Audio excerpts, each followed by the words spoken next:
जप करने से वे समस्त पापों का अपहरण करने वाला माना गया है।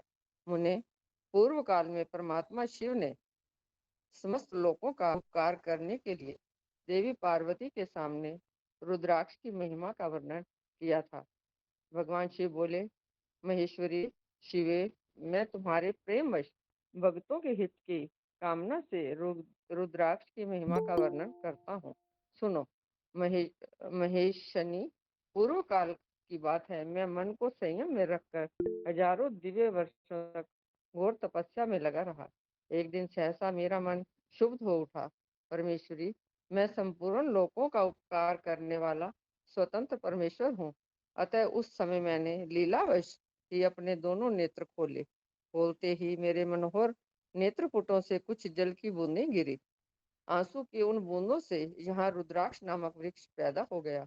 भक्तों पर अनुग्रह करने के लिए वे अश्रु बिंदु स्थावर भाव को प्राप्त हो गए। वे रुद्राक्ष मैंने विष्णु भगत को तथा चारों वर्णों के लोगों को बांट दिए। भूतल पर अपने प्रिय रुद्राक्षों को मैंने गौड़ देश में उत्पन्न किया। मथुरा, अयोध्या, लंका, मल्याचल, सह्यागिरी, काशी तथा अन्य देशों में भी उनके अंकुर उगाए। वे उत्तम रुद्राक्ष असह्य पाप समूहों का भेदन करने वाले तथा श्रुतियों के भी प्रेरक हैं। मेरी आज्ञा से वे ब्राह्मण, क्षत्रिय, वैश्य और शूद्र जाति के भेद से इस भूतल पर प्रकट हुए। रुद्राक्षों की ही जाति के शुभाक्ष शुभाक्ष भी हैं। उन ब्राह्मण पति उन ब्राह्मण आदि जाति वाले रुद्राक्षों के वर्ण श्वेत, रक्त, पीत तथा कृष्ण जानने चाहिए। मनुष्यों को चाहिए कि वे क्रमशः वर्ण के अनुसार अपनी जाति का ही रुद्राक्ष धारण करें। भोग और मोक्ष की इच्छा रखने वाले चारों वर्णों के लोगों और विशेषतः शिव भक्तों को शिव पार्वती की प्रसन्नता के लिए रुद्राक्ष के फलों को अवश्य धारण करना चाहिए। आंवले के फल के बराबर जो रुद्राक्ष हो, वे श्रेष्ठ बताया गया है। जो बेर के फल के बराबर हो, उसे मध्यम श्रेणी का कहा गया है, और जो चने के बराबर हो, उसकी गणना निम्न कोटि में की गई है। अब इसकी उत्तमता को परखने की ये दूसरी उत्तम प्रक्रिया बताई जाती है। इसे बताने का उद्देश्य है भक्तों की हित कामना।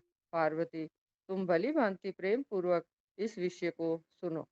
महेश्वरी, जो रुद्राक्ष बेर के फल के बराबर होता है, वे उतना छोटा होने पर भी लोक में उत्तम फल देने वाला और सुख सौभाग्य की वृद्धि करने वाला होता है।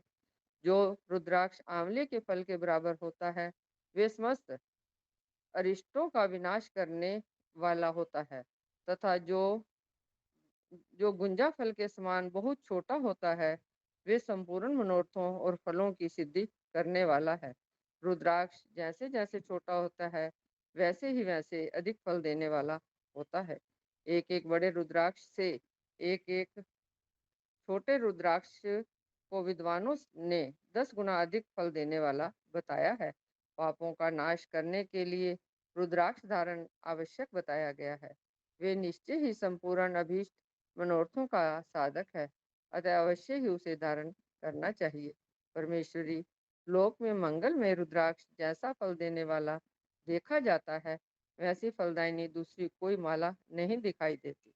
देवी, समान आकार प्रकार वाले चिकने, मजबूत, स्थूल, कंटक युक्त, उभरे हुए, छोटे छोटे दानों वाले और सुंदर रुद्राक्ष अभिलषित पदार्थों के दाता तथा सदैव भोग और मोक्ष देने वाले हैं। जिसे कीड़ों ने दूषित कर दिया हो, जो टूटा फूटा हो, जिसमें उभरे हुए दाने ना हो, जो वर्ण युक्त तथा जो पूरा पूरा गोल ना हो, इन इन 5 प्रकार के रुद्राक्षों को त्याग देना चाहिए। जिस रुद्राक्ष में अपने आप ही डोरा पिरोने के योग्य छिद्र हो गया हो, वह वही यहाँ उत्तम माना गया है। जिसमें मनुष्य के प्रयत्न से छेद किया गया हो, वे मध्यम श्रेणी का होता है। रुद्राक्ष धारण बड़े बड़े पातकों का नाश करने वाला है।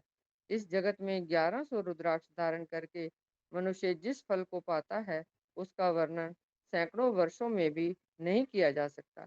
भक्तिमान पुरुष 550 रुद्राक्ष के दानों का सुंदर मुकुट बना ले और उसे सिर पर धारण करे। 360 दानों को लंबे सूत्र में पिरोकर एक हार बना ले। वैसे वैसे 3 हार बनाकर भक्ति प्राय पुरुष उनका यज्ञोपवीत तैयार करे और उसे यथास्थान धारण किए रहे। इसके बाद किस अंग में कितने रुद्राक्ष धारण करने चाहिए, ये बताकर सूत जी बोले, महर्षियों, सिर पर ईशान मंत्र से, कान में तत्पुरुष मंत्र से तथा गले और हृदय में अघोर मंत्र से रुद्राक्ष धारण करना चाहिए।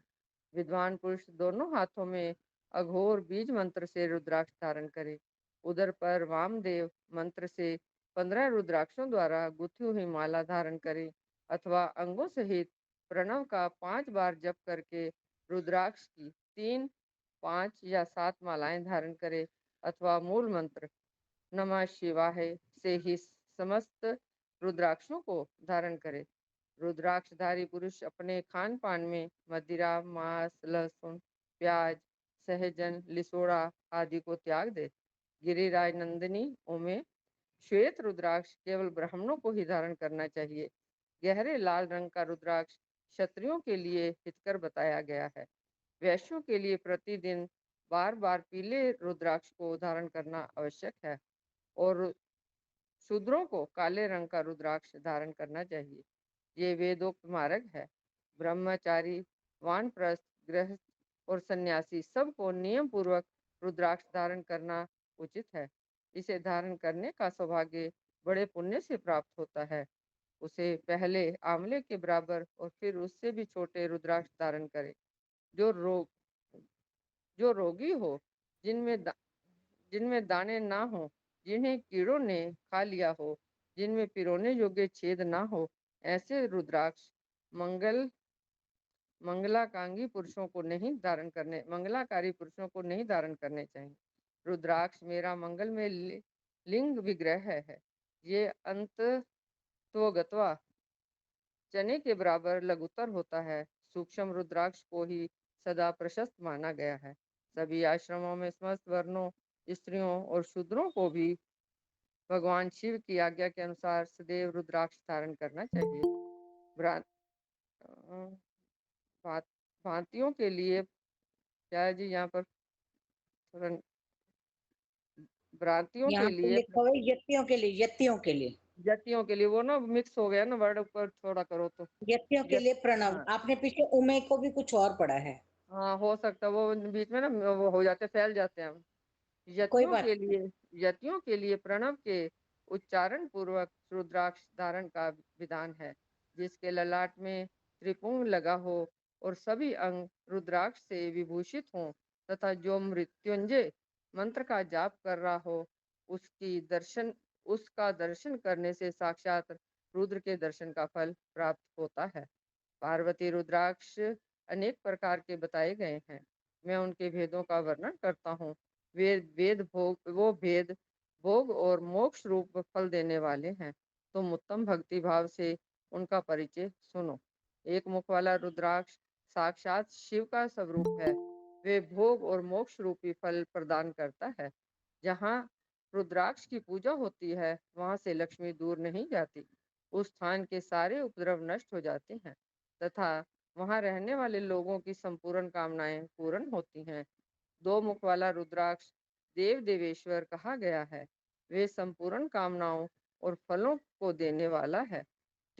तीन मुख वाला रुद्राक्ष सदा साक्षात साधन के फल साधन का फल देने वाला है।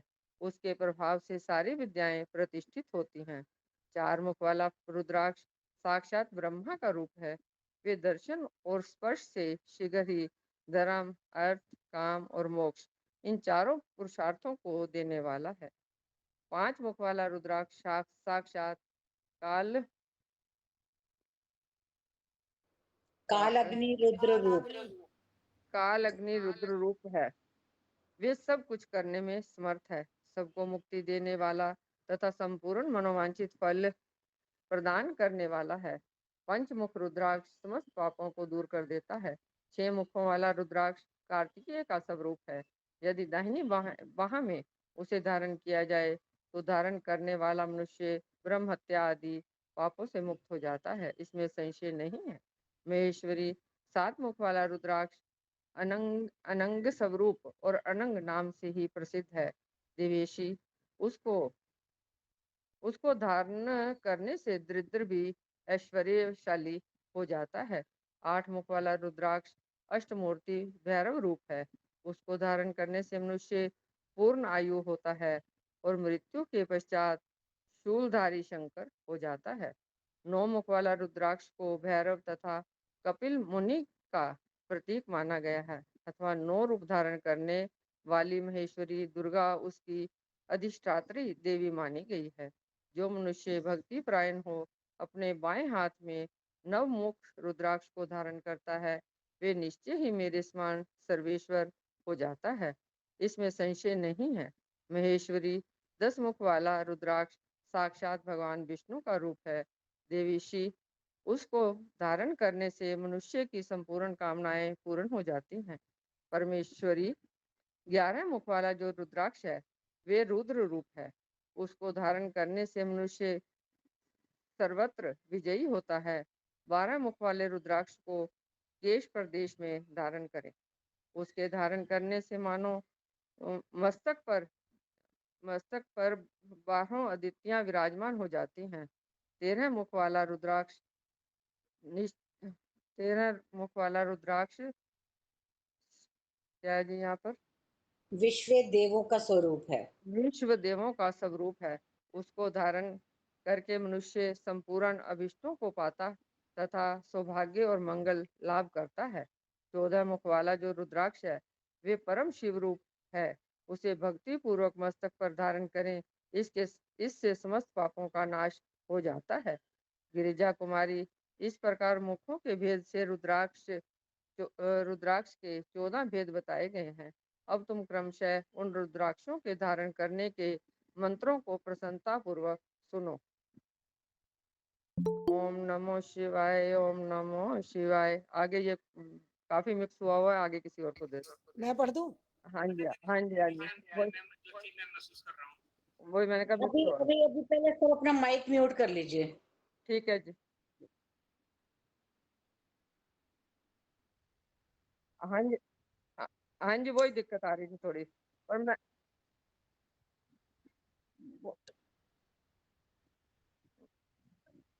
नहीं, मैंने कहा चलो आज ट्राई करती हूँ थोड़ा सा। ठीक है, मैं पढ़ूं? पीडीएफ के अक्षर ना फैल जाते हैं थोड़े से, इस वजह से वो म्यूट कर रहा हूं। प्लीज सारे माइक ऑन मत करिए। मग्गो भाई साहब आप शुरू कीजिए यहीं से। ओम नमो शिवाय, ओम नमो शिवाय, ओम नमो शिवाय। ओम री नमः, ओम नमः, ओम कली नमः, ओम री नमः, ओम री नहीं, भैया नमः। थोड़ा ऊपर से गिरिजा कुमारी इस प्रकार के मुखों से यहाँ से शुरू कीजिए। गिरिजा गिरिजा गिरिराज कुमार, हाँ जी, गिरिराज कुमारी इस प्रकार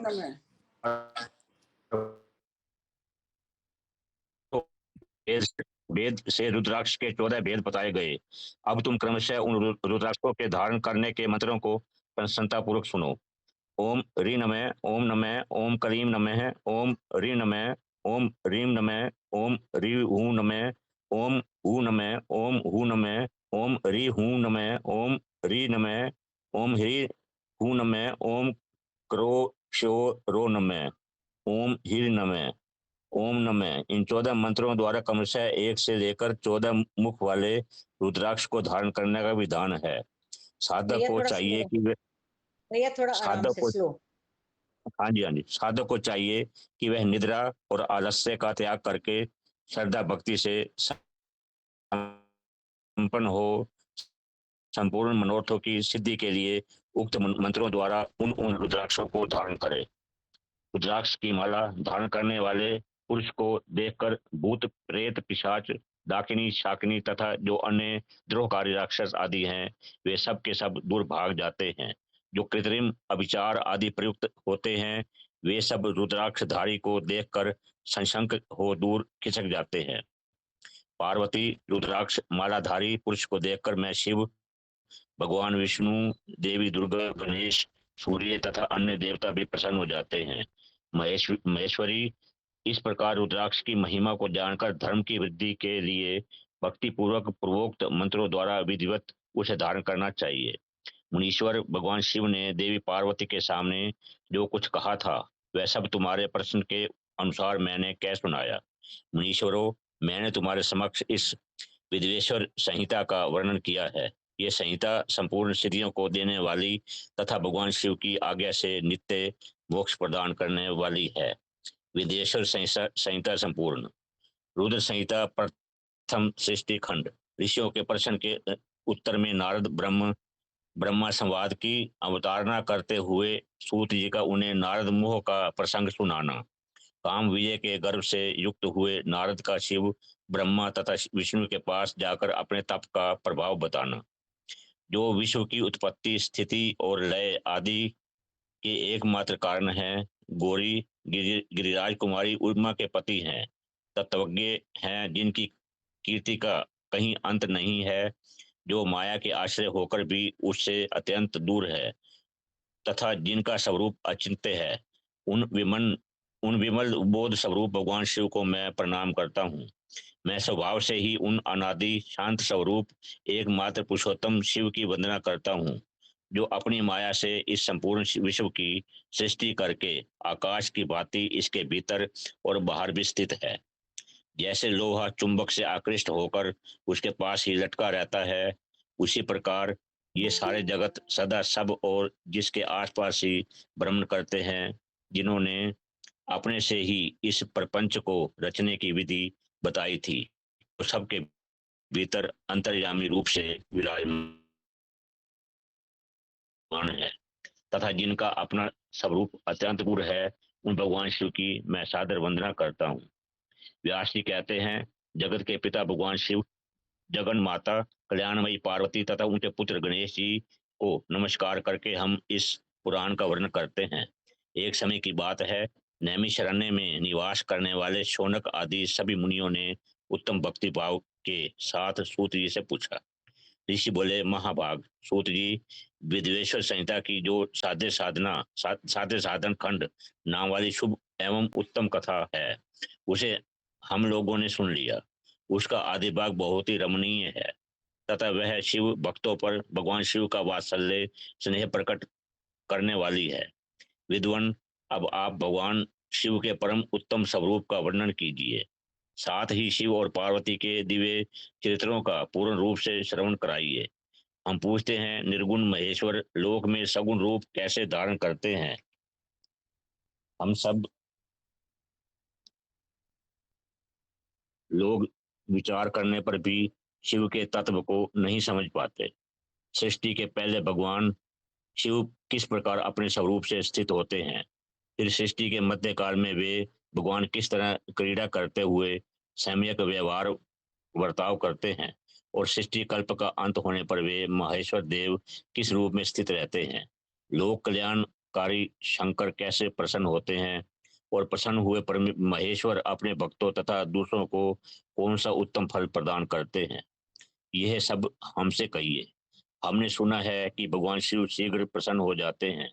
वे महान दयालु हैं, इसलिए अपने भक्तों का कष्ट नहीं देख सकते। ब्रह्मा, विष्णु और महेश, ये तीन देवता शिव के ही अंग से उत्पन्न हुए हैं। उनके प्राकट्य की कथा तथा उनके विशेष चरित्रों का वर्णन कीजिए। प्रभु, आप उमा के आविर्भाव और विवाह की भी कथा कहिए।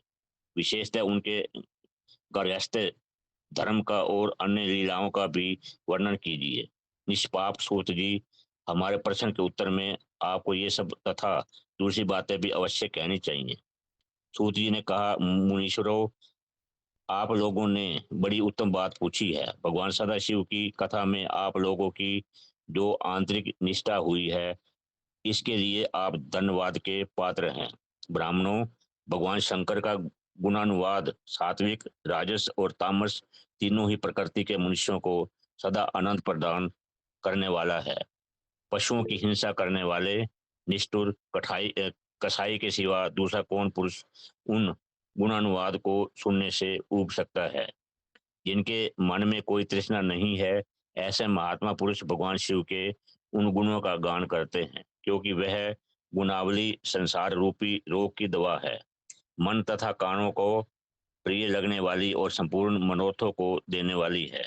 ब्राह्मणों, आप लोगों के प्रश्न के अनुसार मैं यथाबुद्धि प्रयत्न पूर्वक शिव लीला का वर्णन करता हूँ। आप आदर पूर्वक सुने। जैसे आप लोग पूछ रहे हैं, उसी प्रकार देवर्षि नारद जी ने शिव रूपी भगवान विष्णु से प्रेरित होकर अपने पिता से पूछा था। अपने पुत्र नारद का प्रश्न सुनकर शिव भक्त ब्रह्मा जी का चित्त प्रसन्न हो गया और वे उन मुनि शिरोमणि को हर्ष प्रदान करते हुए प्रेम पूर्वक भगवान शिव के यश का गान करने लगे। एक समय की बात है, मुनि शिरोमणि ओम नमः शिवाय। ओम नमः अभी पढ़ना चाहते हैं भैया? ओम आगे आप नमः। पढ़ें। हाँ जी, पढ़ लेंगे। एक समय की एक पेज बात आप है, पढ़ लीजिए। मुनि शिरोमणि विप्रवर नारद जी ने, जो ब्रह्मा जी के पुत्र हैं, विनीत चित्त हो तपस्या में मन लगाया। हिमालय पर्वत में कोई एक गुफा थी जो बड़ी शोभा से संपन्न दिखाई देती थी। उसके निकट देव नदी गंगा निरंतर वेग पूर्वक बहती थी। वहां एक महान दिव्य आश्रम था जो नाना प्रकार की शोभा से सुशोभित था। दिव्यदर्शी नारद जी तपस्या करने के लिए उसी आश्रम में गए। उस गुफा को देखकर मुनीश्वर नारद जी बड़े प्रसन्न हुए और सुदीर्घ काल तक वहां तपस्या करते रहे। उनका अंतःकरण शुद्ध था। वे दृढ़ता पूर्वक आसन बांधकर मौन हो प्राणायाम पूर्वक समाधि में स्थित हो गए। ब्राह्मणों, उन्होंने ये वह समाधि लगाई जिसमें ब्रह्म ब्रह्म का साक्षात्कार कराने वाला अहम ब्रह्मास्मि, मैं ब्रह्मा हूँ, ये विज्ञान प्रकट होता है। मुनिवर नारद जी भैया जब यहाँ इस पे प्रकार ब्रह्मा नहीं, सिर्फ ब्रह्म है। मैं ब्रह्म हूँ। मैं ब्रह्म हूँ, ये विज्ञान प्रकट होता है। मुनिवर नारद जी जब इस प्रकार तपस्या करने लगे, उस समय यह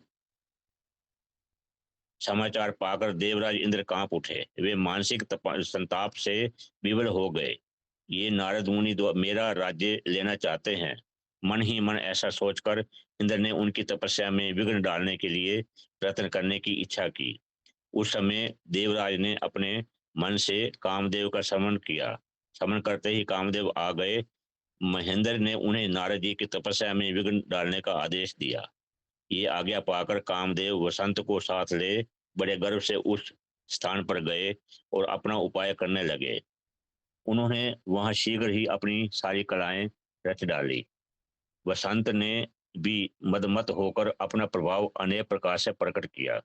मुनिवरों, कामदेव और वसंत के अथक प्रयत्न करने पर भी नारद मुनि के हित में विकार नहीं उत्पन्न हुआ। महादेव जी के अनुग्रह से उन दोनों का गर्व चूर्ण हो गया। शौनक आदि महर्षियों, ऐसा होने में जो कारण था उसे आदर पूर्वक सुनो। महादेव जी की कृपा से ही नारद मुनि पर कामदेव का कोई प्रभाव नहीं पड़ा। पहले उसी आश्रम में काम शत्रु भगवान शिव ने उत्तम तपस्या की थी और वहीं उन्होंने मुनियों की तपस्या का नाश करने वाले कामदेव को शीघ्र ही भस्म कर डाला था। उस समय रति ने कामदेव को पुनः जीवित करने के लिए देवताओं से प्रार्थना की। तब देवताओं ने समस्त लोकों का कल्याण करने वाले भगवान शंकर से याचना की। उनके याचना करने पर वे बोले, देवताओं, कुछ समय व्यतीत होने के बाद कामदेव जीवित तो हो जाएंगे, परंतु यहाँ उनका कोई उपाय नहीं चल सकेगा। अमरगण, यहाँ खड़े होकर लोग चारों ओर जितनी दूर तक की भूमि को नेत्र से देख पाते हैं, वहां तक कामदेव के बाणों का प्रभाव नहीं चल सकेगा, इसमें संशय नहीं है। भगवान शंकर की उस उक्ति के अनुसार उस समय वहां नारद जी के प्रति कामदेव का निजी प्रभाव मिथ्या सिद्ध हुआ। वे शीघ्र ही स्वर्गलोक में इंद्र के पास लौट गए। वहां कामदेव ने अपना सारा वृतांत और मुनि का प्रभाव कह सुनाया। तत्पश्चात इंद्र की आज्ञा से वे वसंत के साथ अपने स्थान को लौट गए। उस समय ओम देवराज नमः इंद्र, शिवाय। ओम ओम नमो शिवाय, नमः ओम नमो शिवाय। शिवाय, हर हर ओम बोले नमः नमो शिवाय। शिवाय। संतोष शर्मा जी। ओम नमः शिवाय। ओम नमः शिवाय। ओम नमः शिवाय। ओम नमः शिवाय। उस समय देवराज इंद्र को बड़ा विस्मय हुआ। उन्होंने नारद की भूरी भूरी प्रशंसा की, परंतु शिव की माया से मोहित होने के कारण वे उन उस पूर्व वृतांत को स्मरण न कर सके। वास्तव में इस संसार के भीतर सभी प्राणियों के लिए शंभु की माया को जानना अत्यंत कठिन है। जिसने भगवान शिव के चरणों में अपने आप को समर्पित कर दिया है, उस भक्त को छोड़कर शेष सारा जगत उनकी माया से मोहित हो जाता है। नारद जी भी भगवान शंकर की कृपा से वहां चिरकाल तक तपस्या में लगे रहे। जब उन्होंने अपनी तपस्या को पूर्ण हुई समझा, तब वे मुनि उससे विरत हो गए। कामदेव पर मेरी विजय हुई ऐसा मानकर उन मुनीश्वर के मन में व्यर्थ ही गर्व हो गया। भगवान शिव की माया से मोहित होने के कारण उन्हें यथार्थ बात का ज्ञान नहीं रहा। वे ये नहीं समझ सके कि कामदेव से पराजित होने में भगवान शंकर का प्रभाव ही कारण है। उस माया से अत्यंत मोहित हो मुनि शिरोमणि नारद अपना काम विजय संबंधी वृतांत बताने के लिए तुरंत ही कैलाश पर्वत पर गए। उस समय वे विजय के मद से उन्मत्त हो रहे थे। वहां रुद्रदेव को नमस्कार करके गर्व से भरे हुए मुनि ने अपने आप को महात्मा मानकर तथा अपने ही प्रभाव से कामदेव पर अपनी विजय हुई समझकर उनसे सारा वृतांत कह सुनाया। वह सब सुनकर भक्त वत्सल भगवान शंकर ने नारद जी से, जो अपनी शिव जी की ही माया से मोहित होने के कारण काम विजय के यथार्थ कारण को नहीं जानते थे और अपने विवेक को भी खो बैठे थे, कहा। रुद्र बोले, तात नारद, तुम बड़े विद्वान हो, धन्यवाद के पात्र हो, परंतु मेरी यह बात ध्यान से सुनो। अब से फिर भी अब से फिर कभी ऐसी बात भी नहीं ना कहना। विशेषता भगवान विष्णु के सामने इसकी चर्चा कदापि ना करना। तुमने अब मुझसे अपना जो वृतांत बताया है उसे पूछने पर भी दूसरों के सामने न कहना। ये सिद्धि संबंधी वृतांत सर्वथा गुप्त रखने योग्य है। इसे कभी किसी पर प्रकट नहीं करना चाहिए। तुम मुझे विशेष प्रिय हो, इसलिए अधिक जोर देकर मैं तुम्हें ये शिक्षा देता हूँ और इसे न कहने की आज्ञा देता हूँ, क्योंकि तुम भगवान विष्णु के भक्त हो और उनके भक्त होते हुए ही मेरे अत्यंत अनुगामी हो। इस प्रकार बहुत कुछ कहकर संसार की सृष्टि करने वाले भगवान रुद्र ने नारद को शिक्षा दी, परंतु अपने वृतांत को गुप्त रखने के लिए उन्हें समझाया बुझाया। परंतु वे तो शिव की माया से मोहित थे, इसलिए उन्होंने उनकी दी हुई शिक्षा को अपने लिए हितकर नहीं माना। तदंतर मुनि शिरोमणि नारद ब्रह्मलोक में गए। वहां ब्रह्मा जी को नमस्कार करके उन्होंने कहा, पिताजी, मैंने अपने तपोबल से कामदेव को जीत लिया है। उनकी वह बात सुनकर ब्रह्मा जी ने भगवान शिव के चरणार बिंदों को चरणार बिंदों का चिंतन किया और सारा कारण जानकर अपने पुत्र को ये सब कहने से मना किया। परंतु नारद जी शिव की माया से मोहित थे, अतएव उनके चित्त में मद का अंकुर जम गया था, उनकी बुद्धि मारी गई थी। इसलिए नारद जी अपना सारा वृतांत भगवान विष्णु के सामने कहने के लिए वहां से शीघ्र ही विष्णु लोक में गए। नारद मुनि को आते देख भगवान विष्णु बड़े आदर से उठे और शीघ्र ही आगे बढ़कर उन्होंने मुनि को हृदय से लगा लिया। मुनि के आगमन का क्या हेतु है इसका उन्हें पहले से ही पता था। नारद जी अपने आसन पर नारद जी को अपने आसन पर बिठाकर भगवान शिव के चरणार बिंदु को चिंतन करके श्री हरि ने उनसे पूछा। भगवान विष्णु बोले, तात, कहाँ कहाँ से आते हो? यहाँ किस लिए तुम्हारा आगमन हुआ है? मुनि श्रेष्ठ, तुम धन्य हो, तुम्हारे शुभागमन से मैं पवित्र हो गया। भगवान विष्णु का ये वचन सुनकर गर्व से भरे हुए नारद मुनि ने मद से मोहित होकर अपना सारा वृतांत बड़े अभिमान के साथ कह सुनाया। वह नारद मुनि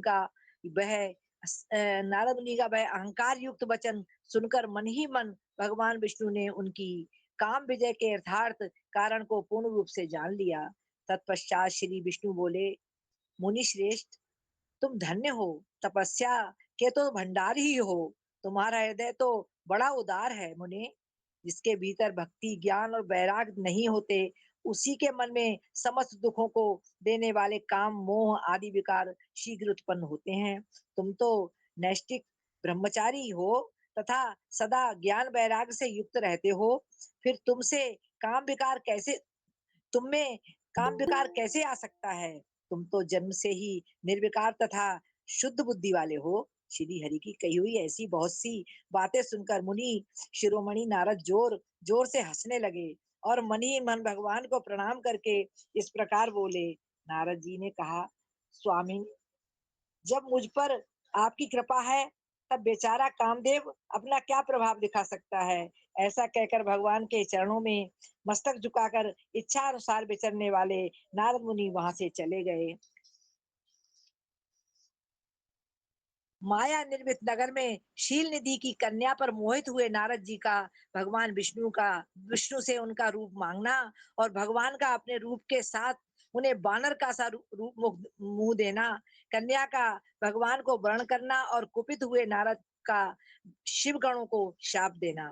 सूत जी कहते हैं, महर्षियों, जब नारद मुनि इच्छा अनुसार वहां से चले गए तब भगवान शिव की इच्छा से माया विशारद श्री हरि ने तत्काल अपनी माया प्रकट की।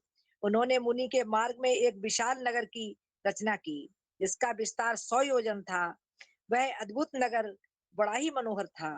भगवान ने उसे अपने बैकुंठ लोक से भी अधिक रमणीय बनाया था। नाना प्रकार की वस्तुएं उस नगर की शोभा बढ़ाती बढ़ाती थीं।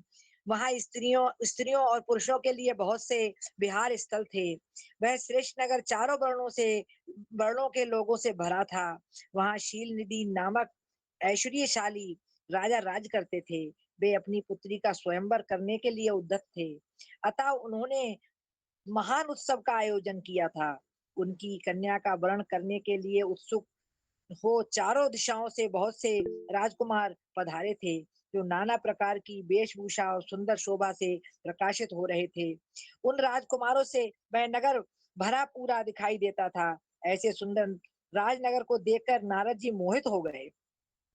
वे राजा शील निधि के द्वार पर गए। मुनि शिरोमणि नारद को आया देख महाराज शील निधि ने श्रेष्ठ रत्नमय सिंहासन पर बिठाकर उनका पूजन किया। तत्पश्चात अपनी सुंदरी कन्या को, जिसका नाम श्रीमती था, बुलवाया और उससे नारद जी के चरणों में प्रणाम करवाया। उस कन्या को देखकर नारद मुनि चकित हो गए। बोले, राजन, ये देव कन्या के समान सुंदरी महाभागा कन्या कौन है? उनकी ये बात सुनकर राजा ने हाथ जोड़कर कहा, मुने, ये मेरी पुत्री है। इसका नाम श्रीमती है। अब इसके विवाह का समय आ गया है और अपने लिए सुंदर वर चुनने के निमित्त स्वयंवर में जाने वाली है। इसमें सब प्रकार के शुभ लक्षण लक्षित होते हैं। महर्षि, आप इसका भाग बताइए। राजा के इस प्रकार पूछने पर काम से विहल हुए मुनिश्रेष्ठ नारद उस कन्या को प्राप्त करने की इच्छा मन में लिए राजा को संबोधित करते हुए इस प्रकार बोले, भूपाल, आपकी ये पुत्री समस्त शुभ लक्षणों से संपन्न है, परम सौभाग्यवती है। अपने महान भाग के कारण ये धन्य है और साक्षात लक्ष्मी की भांति समस्त गुणों की आगार है। इसका भावी पति निश्चय ही भगवान शंकर के समान वैभवशाली और सर्वेश्वर, किसी से पराजित न होने वाला वीर, काम विजयी तथा संपूर्ण देवताओं में श्रेष्ठ होगा। ऐसा कहकर ओम राजा नमः शिवाय, ओम नमः शिवाय, हर हर भोले, भोले नमः नमः शिवाय। शिवाय, नमः शिवाय, ओम नमः शिवाय, हर हर भोले नमः शिवाय। ऐसा कहकर राजा से विदा ले इच्छा अनुसार विचरने वाले नारद मुनि वहां से चल दिए। वे काम के वशीभूत हो गए थे। शिव की माया ने उन्हें विशेष मोह में डाल दिया था। वे मुनि मन ही मन सोचने लगे कि मैं इस राजकुमारी को कैसे प्राप्त करूं।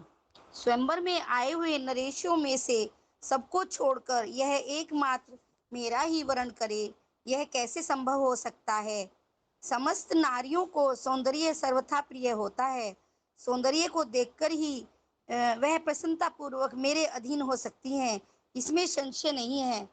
ऐसा विचार कर काम से विहल हुए मुनिवर नारद भगवान विष्णु का रूप ग्रहण करने के लिए तत्काल उनके लोक में जा पहुँचे। वहां भगवान विष्णु को प्रणाम करके वे इस प्रकार बोले, भगवान, मैं एकांत में आपसे अपना सारा वृतांत कहूँगा। तब बहुत अच्छा कहकर लक्ष्मीपति श्री हरि नारद जी के साथ एकांत में जा बैठे और बोले, मुने, अब आप अपनी बात कहिए। तब नारद जी ने कहा, भगवान, आपके भक्त जो राजा शील निधि हैं, वे सदा धर्म पालन में तत्पर रहते हैं। उनकी एक विशाल लोचन कन्या है जो बहुत ही सुंदरी है। उसका नाम श्रीमती है। वह विश्व मोहिनी के रूप में विख्यात है और तीनों लोकों में सबसे अधिक सुंदरी है। प्रभु, आज मैं शीघ्र ही उस कन्या से विवाह करना चाहता हूँ। राजा शीलनिधि ने अपनी पुत्री की इच्छा से स्वयंवर रचाया है, इसलिए चारों दिशाओं से वहां सहस्त्रों राजकुमार पधारे हैं। नाथ, मैं आपका प्रिय सेवक हूँ, अतः आप मुझे अपना स्वरूप दे दीजिए, जिससे राजकुमारी श्रीमती निश्चय ही मुझे वर ले।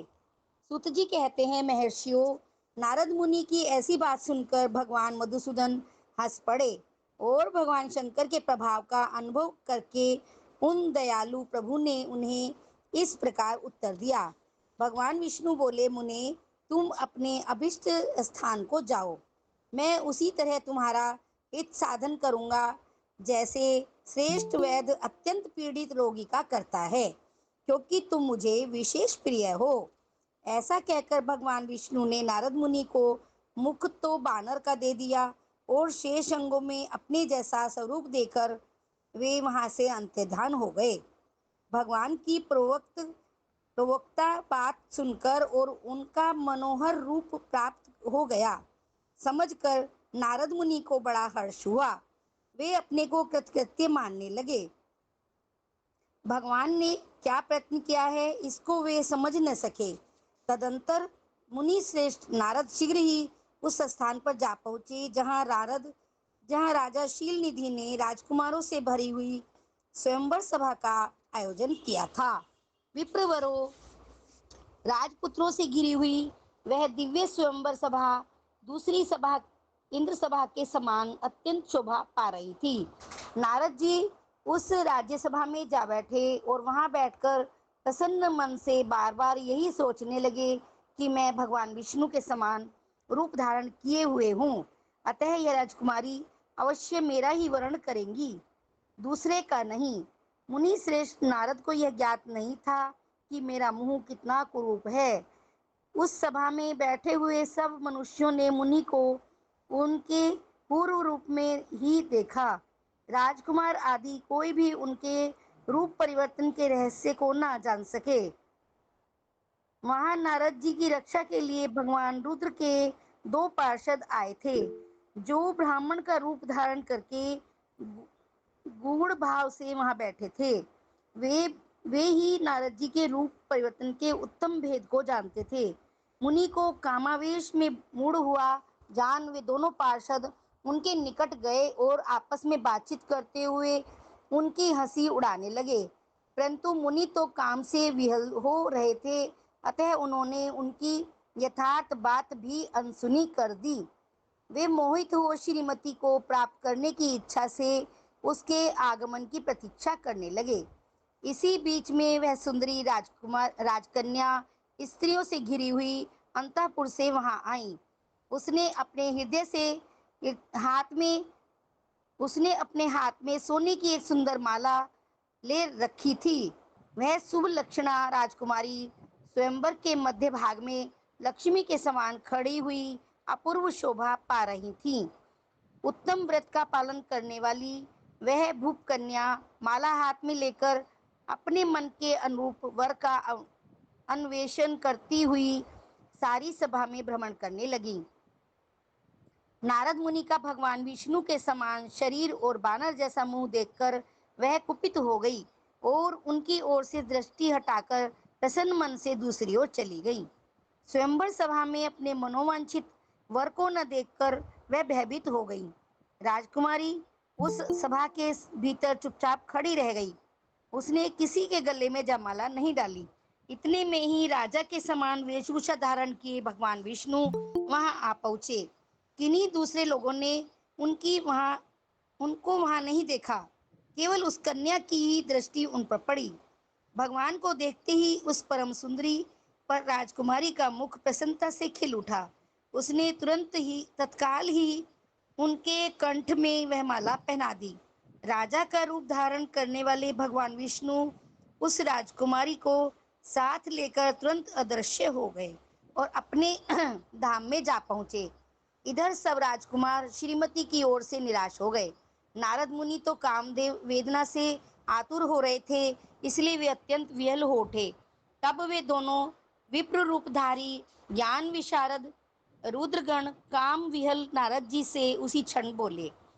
रुद्रगणों ने कहा, हे नारद, हे मुने, तुम व्यर्थ ही काम से मोहित हो रहे हो और सौंदर्य के बल से राजकुमारी को पाना चाहते हो। अपना वर्ण वानर के समान घृणित मुंह तो देख लो। सूत जी बोले, महर्षियों, उन रुद्रगणों का यह वचन सुनकर नारद जी को बड़ा विस्मय हुआ। वे शिव की माया से मोहित थे। उन्होंने दर्पण में अपना मुंह देखा।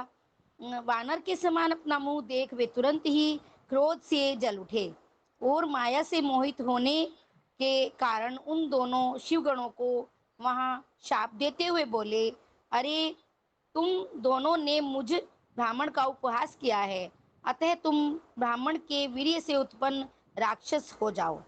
ब्राह्मण की संतान होने पर भी तुम्हारे आकार राक्षस के समान ही होंगे। इस प्रकार अपने लिए शाप सुनकर वे दोनों ज्ञानी शिरोमणि शिवगण मुनि को मोहित जानकर कुछ नहीं बोले। ब्राह्मणों, वे सदा सब घटनाओं में भगवान शिव की ही इच्छा मानते थे, अतः उदासीन भाव से अपने स्थान को चले गए और भगवान शिव की स्तुति करने लगे। ओम ओम नमः नमः शिवाय, ओम नमः शिवाय, हर हर बोले नमः शिवाय। कांता दीदी। हाँ जी। ओम नमः शिवाय, ओम नमः शिवाय, ओम नमः शिवाय, ओम नमः शिवाय।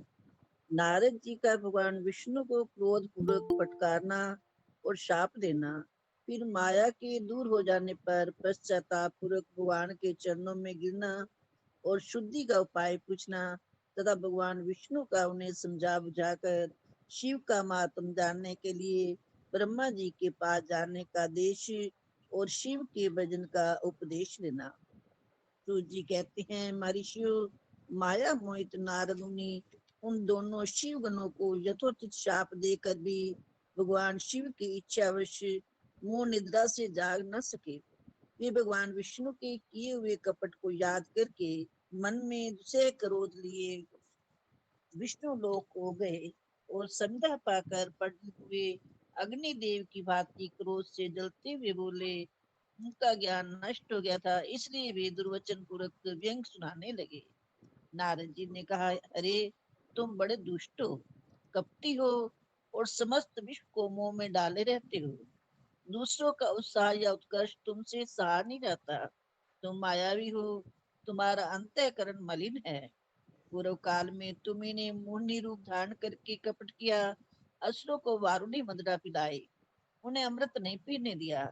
छल कपट में ही अनुराग रखने वाले, अरे, यदि महेश्वर रुद्र दया करके विष न पी लेते तो तुम्हारी सारी माया उसी दिन समाप्त हो जाती। विष्णुदेव कपट पूर्ण चाल तुम्हें अधिक प्रिय है। तुम्हारा स्वभाव अच्छा नहीं है, तो भी भगवान शंकर ने तुम्हें स्वतंत्र बना दिया है। तुम्हारी इस चाल ढाल को समझकर अब भी भगवान शिव भी पश्चाताप करते होंगे। अपनी वाणी रूप वेद की प्रमाणिकता स्थापित करने वाले महादेव जी ने ब्राह्मण को सर्वोपरि बताया है। अरे, इस बात को जानकर आज मैं बलपूर्वक तुम्हें ऐसी सीख दूंगा जिससे तुम फिर कभी कहीं भी ऐसा कर्म नहीं कर सकोगे। अब तक तुम्हें किसी शक्तिशाली या तेजस्वी पुरुष से पाला नहीं पड़ता, इसलिए आजकल तुम निडर बने हुए हो। परंतु विष्णु, अब तुम्हें अपनी करनी का पूरा पूरा फल मिलेगा। भगवान विष्णु से ऐसा कहकर माया मोहित नारद मुनि अपने ब्रह्म तेज का प्रदर्शन करते हुए क्रोध से खिन्न उठे और शाप देते हुए बोले, विष्णु, तुमने स्त्री के लिए मुझे व्याकुल किया है। तुम इसी तरह सबको मुंह में डालते रहते हो। ये कपट पूर्ण कार्य करते हुए तुमने जिस स्वरूप से मुझे सुक्त किया था, उसी स्वरूप से तुम मनुष्य हो जाओ और स्त्री के वियोग का दुख भोगो। तुमने जिस वानरों के साथ मेरा मुंह बनाया था वे ही उस समय तुम्हारे सहायक हो। तुम दूसरों को स्त्री विरह का दुख देने वाले हो, अतः इस समय भी तुम्हें स्त्री के वियोग का दुख प्राप्त हो। अज्ञान से मोहित मनुष्यों के समान तुम्हारी स्थिति हो। अज्ञान से मोहित हुए नारद जी ने मोह व श्री हरि को जब इस तरह शाप दिया, तब उन्होंने शंभु की माया की प्रशंसा करते हुए उस शाप को स्वीकार कर लिया। तदंतर महालीला करने वाले शंभु ने अपनी उस विश्व मोहिनी माया को, जिसके कारण ज्ञानी नारद मुनि भी मोहित हो गए थे, खींच लिया। उस माया से तरोहित होते ही नारद जी पूर्ववत शुद्ध बुद्धि से युक्त हो गए। उन्हें पूर्ववत ज्ञान प्राप्त हो गया और उनकी सारी विकलता जाती रही। इससे उनके मन में बड़ा विस्मय हुआ। वे अधिकाधिक पश्चाताप करते हुए बारंबार अपनी निंदा करने लगे। उस समय उन्होंने ज्ञानी को भी मुंह में डालने वाली भगवान शंभु की माया की सराहना की। तदंतर ये जानकर कि माया के कारण ही मैं भ्रम में पड़ गया था, ये सब कुछ मेरा माया जनित भ्रम ही था। वैष्णव श्रोमणी नारद जी भगवान विष्णु के चरणों में गिर पड़े। भगवान श्री हरि ने उन्हें उठाकर खड़ा कर दिया। उस समय अपनी दुर्बुद्धि नष्ट हो जाने के कारण वह यूं बोले, नाथ, माया से मोहित होने के कारण मेरी बुद्धि बिगड़ गई थी, इसलिए मैंने आपके प्रति बहुत दुर्वचन कहे हैं, आपको शाप तक दे डाला है। प्रभु, उस शाप को आप मिथ्या कर दीजिए। आए, मैंने बहुत बड़ा पाप किया है, अब मैं निश्चय ही नरक में पड़ूंगा। अरे, मैं आपका दास हूँ, बताइए मैं क्या उपाय, कौन सा प्रायश्चित करूं जिससे मेरा पाप समूह नष्ट हो जाए, समूह नष्ट हो जाए और मुझे नरक में ना गिरना पड़े। ऐसा कहकर शुद्ध बुद्धि वाले मुनि श्रोमणी नारद जी पुण्य भक्ति भाव से भगवान विष्णु के चरणों में गिर पड़े। उस समय उन्हें बड़ा पश्चाताप हो रहा था। तब श्री विष्णु ने उन्हें उठाकर मधुर वाणी में कहा। भगवान विष्णु बोले, तात, खेद ना करो, तुम मेरे श्रेष्ठ भगत हो, इसमें संशय नहीं है। मैं तुम्हें एक बात बताता हूँ, सुनो। उससे निश्चय ही तुम्हारा परम हित होगा, तुम्हें नरक में नहीं जाना पड़ेगा। भगवान शिव तुम्हारा कल्याण करेंगे। तुमने मद से मोहित होकर जो भगवान शिव की बात नहीं मानी थी, उसकी अवहेलना कर दी थी, उसी अपराध का भगवान शिव ने तुम्हें ऐसा फल दिया है, क्योंकि वे ही कर्म फल के दाता हैं। तुम अपने मन में ये दृढ़ निश्चय कर लो कि भगवान शिव की इच्छा से ही ये सब कुछ हुआ है। सबके स्वामी परमेश्वर शंकरी गर्व को दूर करने वाले हैं। वे ही परम ब्रह्मा परमात्मा हैं। उन्हीं का सच्चिदानंद रूप से बोध होता है। वे निर्गुण और निर्विकार हैं। सत्व रज और तम इन तीनों गुणों से परे हैं। वे ही अपनी माया को लेकर ब्रह्मा विष्णु और महेश इन तीन रूपों में प्रकट होते हैं। निर्गुण और सगुण भी वे ही हैं। निर्गुण अवस्था में उन्हीं का नाम शिव है। वे ही परमात्मा, महेश्वर, पर ब्रह्म, अविनाशी, अनंत और महादेव आदि नामों से कहे जाते हैं।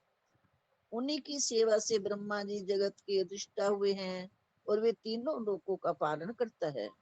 वे समय ही रुद्र रूप से सदा सबका संहार करते हैं। वे शिव स्वरूप से सबके साक्षी हैं। माया से भिन्न और निर्गुण है। स्वतंत्र होने के कारण वे अपनी इच्छा के अनुसार चलते हैं। उनका विहार आचार व्यवहार उत्तम है और वे भक्तों पर दया करने वाले हैं। नारद मुनि, मैं तुम्हें एक सुंदर उपाय बताता हूँ, जो सुखद समस्त पापों का नाशक और सदा भोग है मोक्ष देने वाला है। तुम उसे सुनो।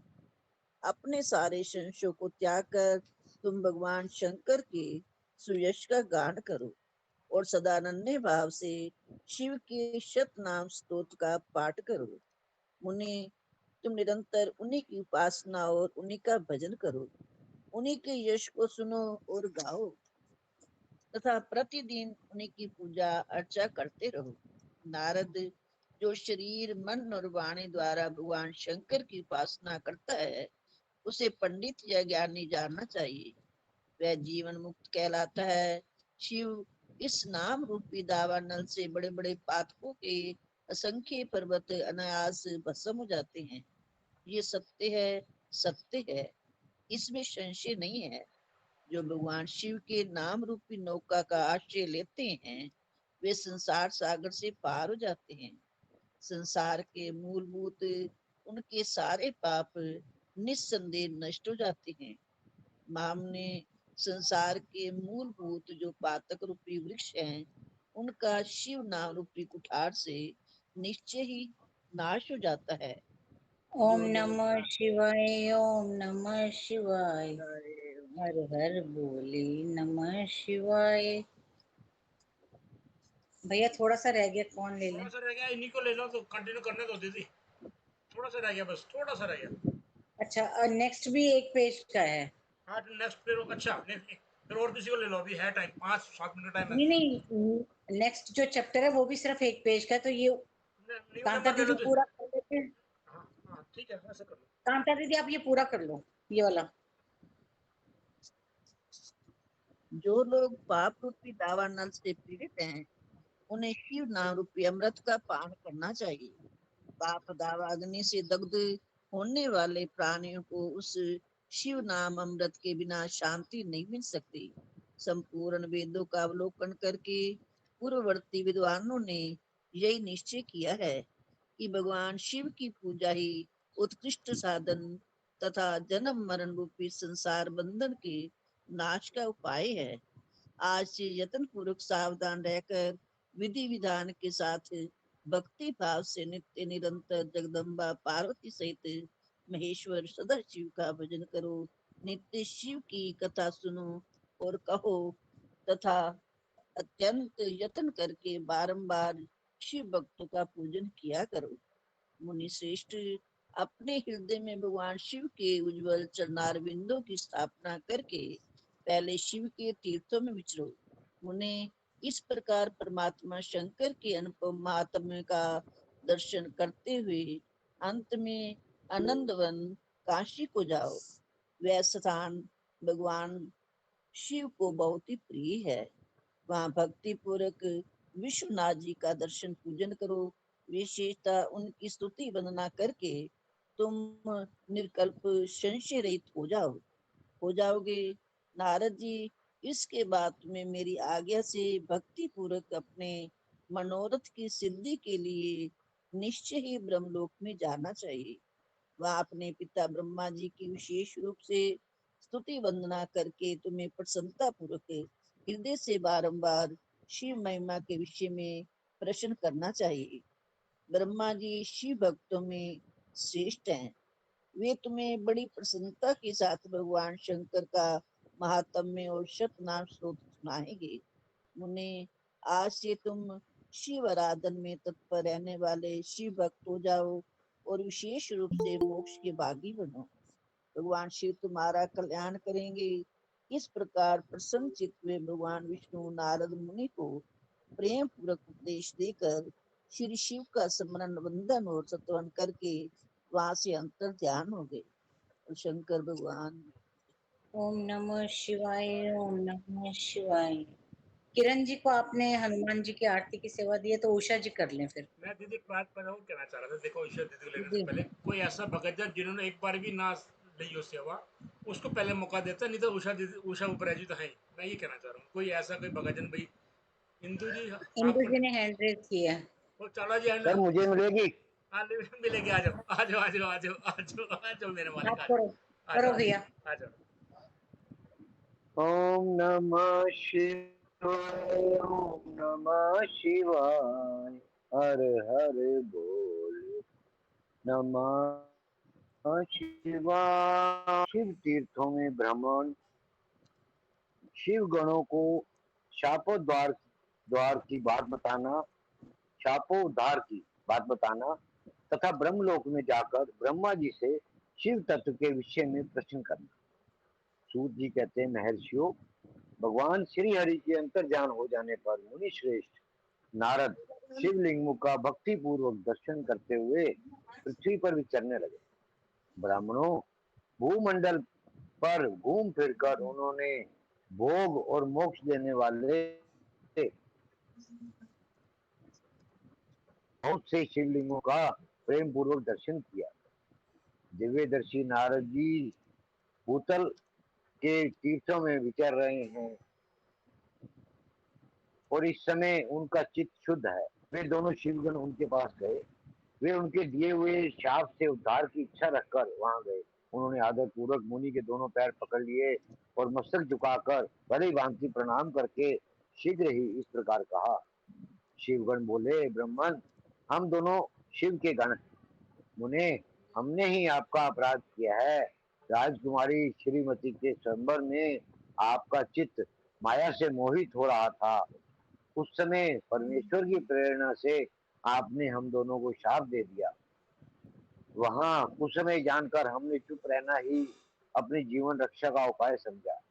इसमें किसी का दोष नहीं है। हमें अपने कर्म का ही फल प्राप्त हुआ है। प्रभु, अब आप प्रसन्न होइए और हम दोनों पर अनुग्रह कीजिए। नारद जी ने कहा, आप दोनों महादेव जी के गण हैं और सत्पुरुषों के लिए परम सम्माननीय हैं। अतः मेरे मोह रहित एवं सुखदायक यथार्थ वचन को सुनिए। पहले निश्चय ही मेरी बुद्धि भ्रष्ट हो गई थी, बिगड़ गई थी और मैं सर्वथा मोह के वशीभूत हो गया था। इसलिए आप दोनों को मैंने शाप दे दिया। शिवगणों, मैंने जो कुछ कहा है वह वैसा ही होगा, तथापि मेरी बात सुनिए। मैं आपके लिए शापोद्धार की बात बता रहा हूँ। आप लोग आज मेरे अपराध को क्षमा कर दें। मुनिवर विश्रवा के वीर्य से जन्म ग्रहण करके आप संपूर्ण दिशाओं में प्रसिद्ध कुंभकर्ण रावण राक्षस राज का पद प्राप्त करेंगे और बलवान वैभव से युक्त तथा परम प्रतापी होंगे। समस्त ब्रह्मांड के राजा होकर शिव भक्त एवं जितेंद्रिय होंगे और शिव के ही दूसरे स्वरूप श्री विष्णु के हाथों मृत्यु पाकर फिर अपने पद पर प्रतिष्ठित हो जाएंगे। सूत जी कहते हैं, महर्षियों, महात्मा नारद जी की यह बात सुनकर ये दोनों शिवगण प्रसन्न हो सानंद अपने स्थान को लौट गए। श्री नारद जी भी अत्यंत आनंदित हो अनन्य भाव से भगवान शिव का ध्यान तथा शिव तीर्थों का दर्शन करते हुए बारंबार भूमंडल में विचरने लगे। अंत में वे सबके ऊपर विराजमान शिव प्रिया काशीपुरी में गए, जो शिव स्वरूपिणी एवं शिव को सुख देने वाली है। काशीपुरी का दर्शन करके नारद जी कृतार्थ हो उन्होंने भगवान काशीनाथ का दर्शन किया और परम प्रेम एवं परमानंद से युक्त हो उनकी पूजा की। काशी का सानंद सेवन करके वे मुनि श्रेष्ठ कृतार्थता का अनुभव करने लगे और प्रेम से विह्वल हो उनका उसका नमन वर्णन तथा स्मरण करते हुए ब्रह्मलोक को गए। निरंतर शिव का स्मरण करने से उनकी बुद्धि शुद्ध हो गई थी। वहां पहुंचकर शिव तत्व का विशेष रूप से ज्ञान प्राप्त करने की इच्छा से नारद जी ने ब्रह्मा जी को भक्ति पूर्वक नमस्कार किया और नाना प्रकार के स्तोत्रों द्वारा उनकी स्तुति करके उनसे शिव तत्व के विषय में पूछा। उस समय नारद जी का हृदय भगवान शंकर के प्रति भक्ति भावना से परिपूर्ण था। नारद जी बोले, ब्रह्मन, पर ब्रह्म परमात्मा के स्वरूप को जानने वाले पितामह जगत प्रभु, आपके कृपा प्रसाद से मैंने भगवान विष्णु के उत्तम महात्म्य का पूर्णतया ज्ञान प्राप्त किया। भक्ति मार्ग, ज्ञान मार्ग, अत्यंत दुष्कर तपो मार्ग, दान मार्ग तथा तीर्थ मार्ग का भी वर्णन सुना है, परंतु शिव तत्व का ज्ञान मुझे अभी तक नहीं हुआ। मैं भगवान शंकर की पूजा विधि को भी नहीं जानता। अतः प्रभु, आप क्रमशः इन विषयों को तथा भगवान शिव के विविध चरित्रों को तथा उनके स्वरूप तत्व प्राकट्य विवाह गाहरिष्ठे धर्म सब मुझे बताइए। निष्पाप पिता में ये सब बातें तथा और भी जो आवश्यक बातें हों उन सब का आपको वर्णन करना चाहिए। प्रजानाथ, शिव और शिव के आविर्भाव एवं विवाह का प्रसंग विशेष रूप से कहिए तथा कार्तिकेय के जन्म की कथा भी मुझे सुनाइए प्रभु। पहले बहुत लोगों से मैंने ये बातें सुनी हैं, किंतु तृप्त नहीं हो सका हूँ, इसलिए आपकी शरण में आया हूँ। आप मुझ पर कृपा कीजिए।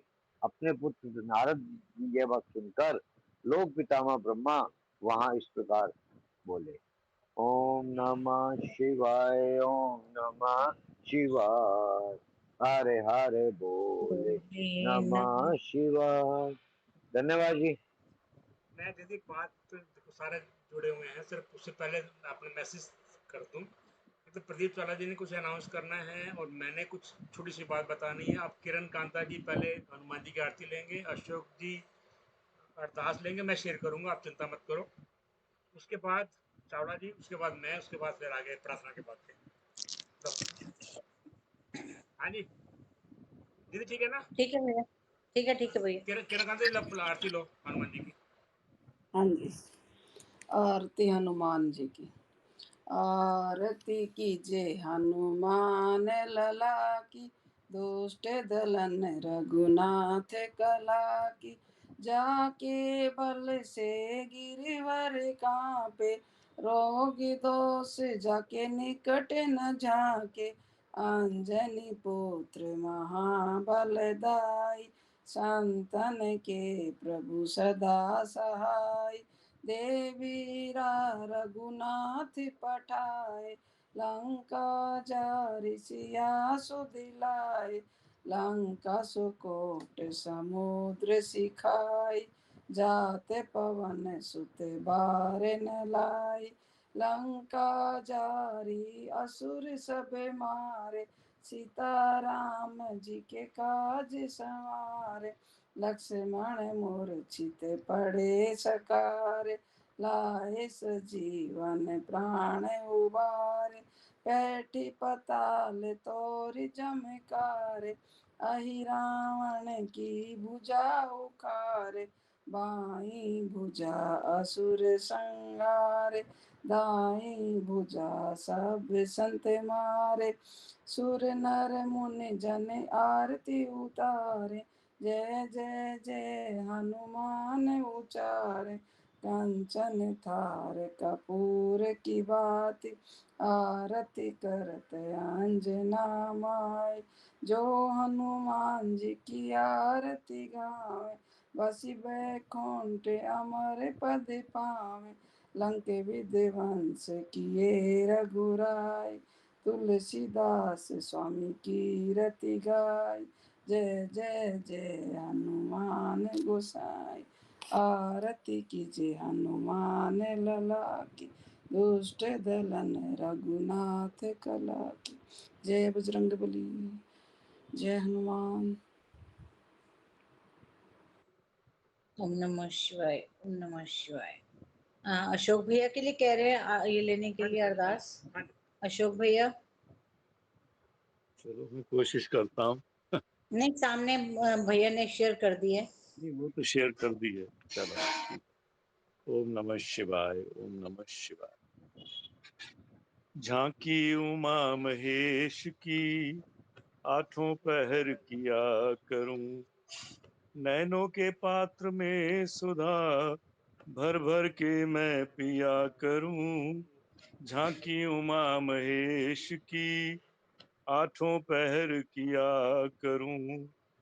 वाराणसी का वास हो और ना हो कोई पास हो, श्री गिरजापति के नाम का सुमिरन भजन किया करूं।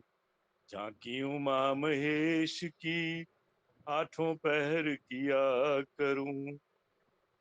जयति जय उमेश है, जयति नंद केश है। जयति जय महेश है, प्रेम से मैं जपा करूं। झांकी उमा महेश की, आठों पहर किया करूं। अम्बा कहीं श्रमित ना हो, सेवा का भार मुझको दो। जी भर के तुम पिया करो, और घोट के मैं दिया करूं। झांकी उमा महेश की, आठों पहर किया करूं। जी में तुम्हारी है लगन, खींचते हैं उधर व्यसन, हरदम चलाए मान मन, इसका उपाय क्या करूं। झांकी उमा महेश की, आठों पहर किया करूं।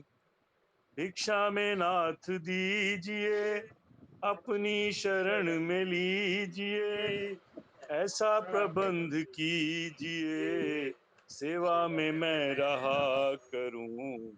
झांकी उमा महेश की, आठों पहर किया करूं। तुम तो जगत के नाथ हो, सब पर दया का हाथ हो, मैं ही निराश हूँ प्रभु, द्वार से क्यों फिरा करूं। झांकी उमा महेश की, आठों पहर किया करूं। बेकल हूँ नाथ रात दिन, चैन नहीं है आप बिन, दास तो सब्र कर भी ले, दिल का इलाज क्या करूं। झांकी उमा महेश की, आठों पहर किया करूं। झांकी उमा महेश की, आठों पहर किया करूं। बोले श्री शंकर भगवान की जय, उमापति बहुत सुंदर, महादेव की बहुत जय। सुंदर, ये बहुत वेकल सुंदर। शब्द क्या है? वेकल, वेकल। बेकल होता है जो, जैसे जो मतलब बेचैन होता है, बेकल उसको कहते हैं, अच्छा, बेचैन है, व्याकुल, व्याकुल। व्याकुल, बेचैन। उदास उदास। जी, मैंने बहुत मैंने सुनी नहीं थी अरदास, पता नहीं कैसे पहली बार मुझसे गाया गया। बहुत अच्छे से पढ़िए भैया, बहुत अच्छे से। चलो जी, आज यही तो है, धन्यवाद। बेकल मन उनका हुआ नारद जी का तो अरदास में भी वही आ गया। चलो जी।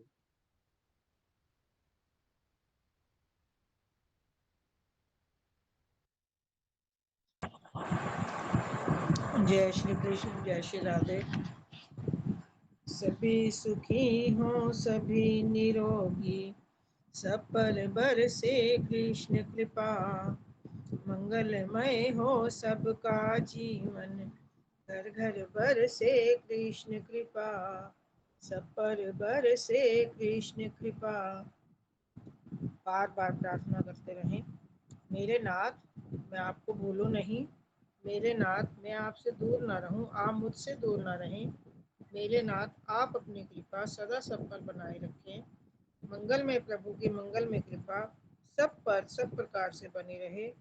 गौ सेवा और गीता पाठ, नित्य नियम से मंत्र जाप, करते रहो जब तक है श्वास। मिटेंगे पाप ताप संताप, बढ़ेंगे सुख समृद्धि सद्भाव। जय श्री कृष्ण, जय श्री राधे, जय भगवत गीते, जय गौ माता, जय गुरुदेव। जय जय श्री श्री कृष्ण। कृष्ण।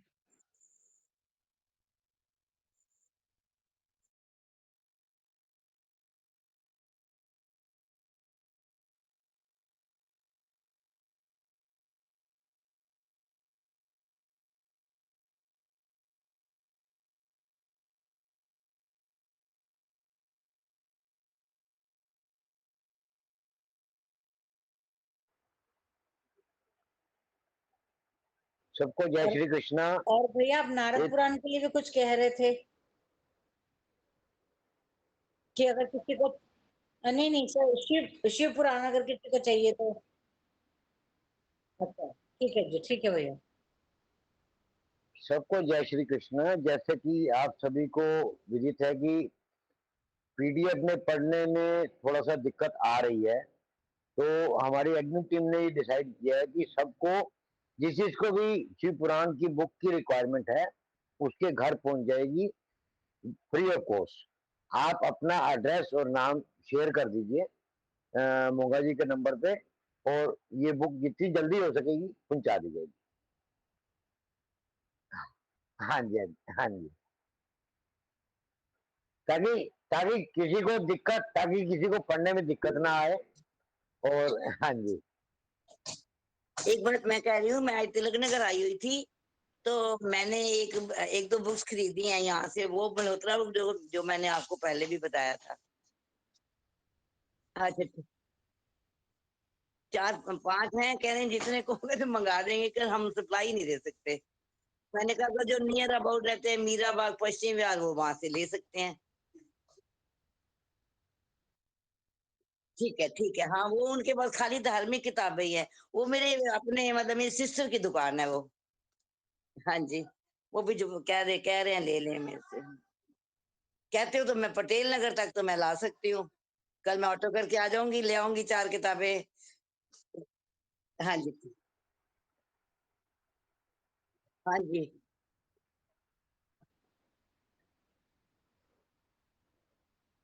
भैया आसपास की हर दुकान में है वैसे।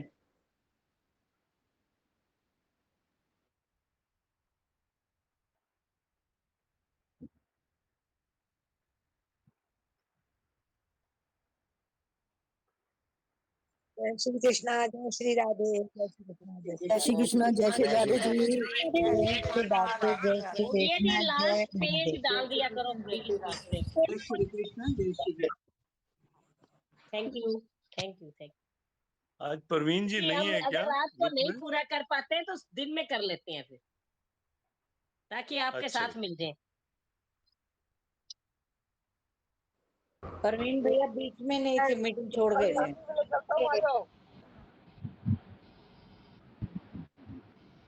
अच्छा खूब अच्छा, दावत जय श्री खाओ, खूब कृष्णा। दावत।